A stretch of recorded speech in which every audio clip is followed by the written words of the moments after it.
হযরত ইব্রাহিম যখন হযরত ইসমাইলের বাড়িতে পৌঁছালেন তখন তিনি তার স্ত্রীকে দরজায় দেখতে পেলেন। আপনি জিজ্ঞাসা করলেন, তোমার স্বামী কোথায়? সে উত্তরে বলল, সে শিকারে গেছে। তারপর আপনি তারা কেমন আছে জিজ্ঞাসা করলেন। তখন সে কঠোর স্বরে অভিযোগ করতে লাগলো এবং বলল যে আমাদের কাছে খাবার জন্য কিছুই নেই। হযরত ইব্রাহিম চলে যাওয়ার সময় বলল, যখন ইসমাইল আসবে আমার সালাম জানাবে এবং তাকে তার ঘরের দরজা পরিবর্তন করতে বলবে। হযরত ইসমাইল ফিরে এসে তার স্ত্রীকে জিজ্ঞাসা করলেন এবং তিনি তাকে সবকিছু বললেন।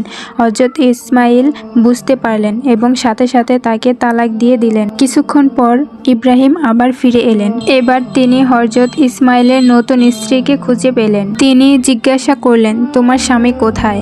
সে বিনয়ের সাথে উত্তর দিলেন, সে শিকারে গেছেন। আল্লাহর অশেষ রহমতে আমরা ভালো আছি।